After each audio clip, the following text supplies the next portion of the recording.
Next on the news. Social studies I'm okay with, and ELA I'm also okay with. Religion's really interesting. Kids from the Diocese of Brooklyn taking inspiration from their bishop.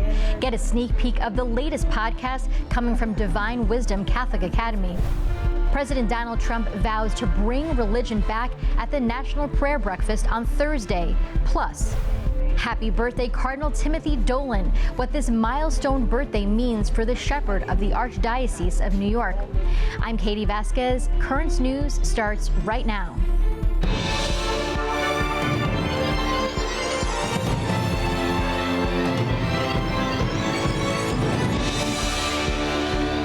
Looking for a new podcast? How about listening to some voices of wisdom from Divine Wisdom Catholic Academy? The Queen's School launched their first episode last week, giving students an outlet on the popular platform. Podcasts have boomed over the years. Look up to my dad. But the latest up-and-coming voices to step up to the mic come from this room-turned-podcast studio at Divine Wisdom Catholic Academy. Excited that I was going to be famous. The experience was fun. And my grandpa. The first episode of Voices of Divine Wisdom dropped January 29th during Catholic Schools Week. And people just drawing. Principal Miriam Benici came up with the idea as a way to inform parents at the Douglaston Queens School. Life has just gotten so busy for many of our families that that even just tuning in on a Zoom, it might not necessarily fit in their schedule. So by recording these podcasts, it's just offering them another opportunity to really hear about what's going on in the building. It was like a good day. During the podcast, students like Gavin Barnett talk about their experience in the classroom. I talked about what you would change your foods, change the food menu,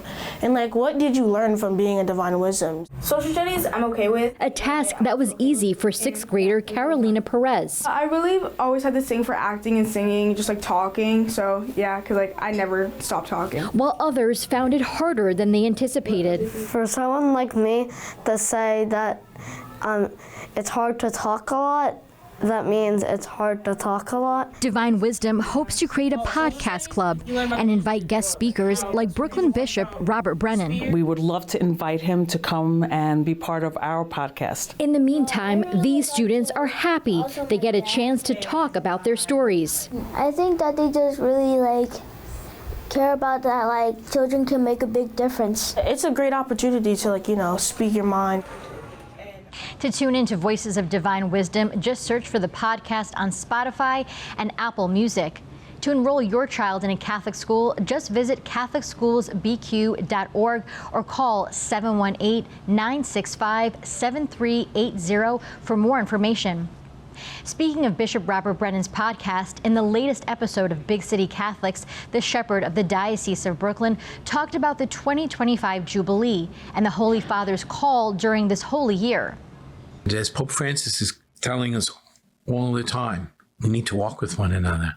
We need to listen to one another, and we need to carry each other's burdens. So this is something that I feel very personally, that there's a responsibility to understand what our folks are living with and to walk with them. Some of the recent events Bishop Brennan said have united the Diocese of Brooklyn include the March for Life, the recent celebration of the Feast of St. Bridget, and the Lunar New Year. You can listen to the full conversation on Bishop Brennan's podcast, Big City Catholics, at podcast.dioceseofbrooklyn.org or search for Big City Catholics on Spotify and Apple Podcasts. New out of the Vatican, Pope Francis is working from home while he fights off a cold. The Holy See saying the pontiff will take his next few days of meetings at his Vatican residence because he is sick with bronchitis. Pope Francis already was holding audiences at his Santa Marta home on Thursday. He did not read aloud his prepared speeches. While the Holy Father's Friday and Saturday plans have changed, the Pope is still scheduled to celebrate the Jubilee Mass for armed forces, police, and security personnel at St. Peter's Square on Sunday. On Thursday, President Donald Trump spoke about faith at the National Prayer Breakfast. The commander-in-chief telling those assembled at the Capitol he wants to bring religion back. From the earliest days of our republic, faith in God has always been the ultimate source of the strength that beats in the hearts of our nation. We have to bring religion back. We have to bring it back much stronger. It's one of the biggest problems that we've had over the last fairly long period of time. Also, during his speech, the president mourned the victims of the deadly mid-air collision in D.C., called his survival from an assassination attempt divine intervention, and announced he signed an executive order to create a new national park filled with statues of great Americans. Mayor Eric Adams is also in the nation's capital for the prayer breakfast. He'll be returning in about a month to testify before Congress. Adams, along with the mayors of Chicago, Boston, and Denver, have all said they would attend a hearing on March 5th about their sanctuary city policies. The status limits local law enforcement cooperation with federal immigration officials. During the hearing, the mayors will hand over all documents and communications on their policies. The hearing comes as President Trump and his administration recently have been releasing several immigration orders and directives.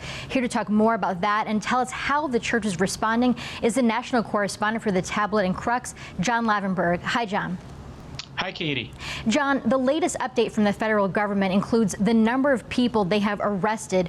What are the latest figures and what is the response of local Catholic charities agencies? So the latest figures we have from the federal government, and those are current as of February 1st, say that the government's arrested more than 8,000 people in locales nationwide. I've reached out to a number of local Catholic charities agencies to ask them about what their response has been, how they've continued to help, and how it has affected their work. Most haven't responded, but I did get a hold of the Catholic Charities of the Archdiocese of New York, who said they remain committed to helping immigrants. They acknowledge the fear that exists in communities, but at the same time, they also said they understand the federal government has the responsibility and the right to go after immigrants who have committed crimes in the country. And what have the U.S. bishops been saying about the rhetoric and actions of the Trump administration?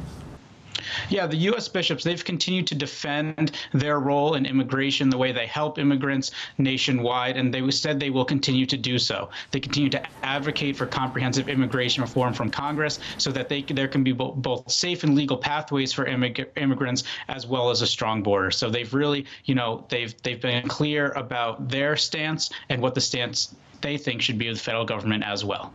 All right, thank you so much, John Lavenberg, the national correspondent for the Tablet and Crux. Thank you, Katie.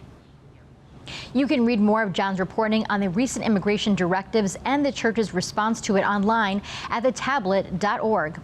A Brooklyn high school is supporting their community with a big help from one of America's most loved food brands. Goya Foods has collaborated with Bishop Laughlin Memorial High School in Red Hook for a massive donation of over 300 cases of non-perishable food items to Catholic charities Brooklyn and Queens. The goodies, which include canned vegetables, juices, and rice, will help feed the needy through the charity's food pantry. In addition to feeding the hungry, Catholic Charities Brooklyn and Queens also gave seniors a chance to get in touch with their artistic side.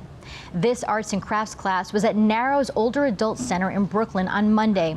The Picassos sat together to make oyster shell decoupages, a technique where you glue decorative paper onto the shell surface and cover them with varnish, giving them a painted look. The Catholic Charity Center offers an array of activities and services for the senior community, with their painting classes being every Thursday. Finally, tonight, we want to wish a very happy birthday to Cardinal Timothy Dolan. The shepherd of the Archdiocese of New York officially turned 75 on Thursday. This means by church law, he had to submit his resignation letter to Pope Francis, but it is up to the Holy Father to accept it. On his weekly podcast ahead of his birthday, Cardinal Dolan said the idea of retirement doesn't bother him, and once his successor is appointed, His Eminence hopes to preach at more retreats, possibly teach at a university for a semester, and read and travel more. Sounds exciting, and we hope you enjoy your birthday, Cardinal Dolan. That is this Currents News Update. I'm Katie Vasquez. Thank you for joining us because we are putting your faith in the news. Hope to see you again next time.